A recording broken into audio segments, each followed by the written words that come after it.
ఇక మకర రాశి ఫలితాలని కనుక మనం గమనించినట్టయితే ఉత్తరాషాఢ 2, 3, 4 పాదాలు, శ్రవణం 1, 2, 3, 4 పాదాలు, ధనిష్ట 1, 2 పాదాలు మకర రాశిగా కూడా పరిగణింపబడతాయి. మరి ఈ సంవత్సరం ఈ రాశి వారికి ఆదాయం 8, వ్యయం 14, రాజపూజ్యం 4, అవమానం 5గా కూడా ఉంది. ఈ రాశి వారికి గురుడు మే 15 నుంచి షష్టమ స్థానమైనటువంటి మిథున రాశి యందు సువర్ణమూర్తిగాను చక్కని స్వస్థతను, స్వచ్ఛమైన ఆరోగ్యాన్ని, శత్రుజయాన్ని కూడా కలిగిస్తుంది. మరియు శని సంవత్సరం అంతా కూడా తృతీయ స్థానమందు తామ్రమూర్తులుగాను సామాన్యమైనటువంటి ఫలితాలను కలిగజేస్తారు. అదేవిధంగా రాహుకేతువులు వరుసగా మే 18 నుండి సంవత్సరం అంతా కూడా ధన అష్టమ స్థానములందు సువర్ణమూర్తిగా సౌభాగ్యకరమైనటువంటి ఫలితాలను కూడా ఇస్తారు. వివేకవంతులు మరియు ఉదార స్వభావాలుగా కూడా మార్పు చెందుతారు. జనాదరణ పొంది గంభీరమైనటువంటి వారిగా మిమ్మల్ని అందరూ కూడా ఇష్టపడేటువంటి అవకాశం ఉంది. శత్రువులపై జయకేతనం ఎగరవేస్తారు. కుటుంబం వృద్ధి చెందుతుంది. ఖరీదైనటువంటి గృహంలో సేవకులు మరియు అందమైన అలంకరింపబడినటువంటి ఇంట్లో నివసించేటువంటి అవకాశం ఉంది. వైద్య విద్యకు సంబంధించినటువంటి విషయాల్లో పోటీ పరీక్షల్లో కూడా ఈ రాశివారు రాణిస్తారు. మీ వృత్తి ఉద్యోగాల్లో మంచి ఫలితాలని కూడా పొందేటువంటి అవకాశం ఉంది. ఇక మీరు ఆరోగ్య సమస్యల్ని కూడా కొంత ఎదుర్కోవాల్సినటువంటి అవసరం ఉంది. కడుపు మరియు జీర్ణ వ్యవస్థకు సంబంధించినటువంటి సమస్యలు కొంతమేర అనారోగ్యాన్ని కలిగించేటువంటి అవకాశం ఉంది. వైద్య ఖర్చులు కూడా పెరిగేటువంటి అవకాశం ఉంది. అక్టోబర్లో ఆర్థికంగా కూడా పురోగతి ఉంటుంది. జీవిత భాగస్వామికి మద్దతు లభిస్తుంది. వైవాహిక సంబంధాల్లో పురోగతి ఉంటుంది. అవివాహితులకు వివాహం అవుతుంది. జీవిత భాగస్వామి నుంచి పూర్తి మద్దతు అనేటువంటిది లభిస్తుంది. వ్యక్తిగత విషయాల్లో సరైన నిర్ణయం తీసుకునేటువంటి సామర్థ్యం, ధీటుగా శత్రువుల్ని ఎదుర్కొనేటువంటి సామర్థ్యం కూడా ఉంటుంది.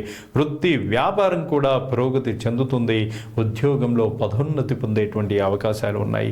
డిసెంబర్ నెలలో ఆరోగ్య సమస్యలపై దృష్టి పెట్టాల్సినటువంటి అవసరం ఉంది. ఇక తృతీయ స్థానమందలి శని సంచారం అత్యంత సానుకూలమైనటువంటి ఫలితాలను కూడా ఇస్తుంది. సంవత్సరం పొడవున ప్రయాణాలు కూడా చేస్తారు. విదేశీ ప్రయాణాలు కూడా చేయవచ్చు. ఉద్యోగ విషయంలో బదిలీ అనేటువంటిది తప్పని పరిణామంగా కూడా చెప్పుకోవచ్చు. మతపరమైనటువంటి విషయాల్లో ఆసక్తి పెంచుకుంటారు. తోబుట్టువులకు అనారోగ్య సమస్యలు కానీ అదేవిధంగా వారితో మీకు సంబంధం కూడా సహృద్భావంగా కూడా ఉండేటువంటి అవకాశం ఉంది. ఇక మీ సంతానం పురోగతి కూడా సాధిస్తారు. ఇక మీ స్నేహబంధాన్ని కూడా విస్తరించుకునేటువంటి అవకాశం ఉంది. సృజనాత్మకతతో, సమయస్ఫూర్తితో, తెలివితేటలతో అనేక వ్యవహారాల్లో కూడా విజయాన్ని సాధించి అందరినీ కూడా ఆకట్టుకుంటారు. జూలై, నవంబర్ల మధ్య కూడా ఉదర సంబంధమైనటువంటి ఆరోగ్య సమస్యలు, తదుపరి స్వస్థత కూడా కలిగేటువంటి అవకాశం ఉంది. ఇక మీ రాశి నుంచి 2వ ఇంట్లో రాహు యొక్క సంచారం అనేటువంటిది ఉంది. ఈ సందర్భంగా కూడా మీకు ఆహారానికి సంబంధించినటువంటి సమస్యలు లేదా శారీరక సమస్యలు కలిగేటువంటి అవకాశం ఉంది. ఆరోగ్యాన్ని జాగ్రత్తగా చూసుకోవాల్సినటువంటి సమయం ఇది. కేతు ప్రభావం 8వ స్థానంలో మానసికమైనటువంటి హెచ్చుతగ్గులకు కారణంగా కూడా చెప్పుకోవచ్చు. కానీ ఈ సందర్భంలోనే ఊహించినటువంటి ధనలాభం, శారీరక సమస్యలు, వాతపిత్త సంబంధమైనటువంటి సమస్యలు కూడా ఏర్పడే అవకాశం ఉంటుంది. ఇక సాధన, ఆధ్యాత్మికతలో కూడా ఎక్కువగా నిమగ్నం కావాల్సినటువంటి సమయం. ఈ సంవత్సరాన్ని కూడా ఇదంతా కూడా ఎక్కువగా కూడా ఆధ్యాత్మిక రంగం వైపు నడిపించుకోవాల్సినటువంటి సంవత్సరంగా కూడా ఈ రాశివారు ఈ సంవత్సరాన్ని భావించుకోవాలి. ప్రతి శనివారం కూడా వెంకటేశ్వరుని యొక్క దర్శనం, అదేవిధంగా ప్రతినిత్యం వెంకటేశ్వర సుప్రభాతం మీరు విన్నా లేదా భక్తితో పఠించినా లేదా శ్రద్ధతో విన్నా కూడా మీకు దివ్యమైనటువంటి అనుగ్రహం కూడా కలుగుతూ ఉంటుంది. ఈ రాశివారి యొక్క అదృష్ట సంఖ్య 8. శుభం భూయాత్.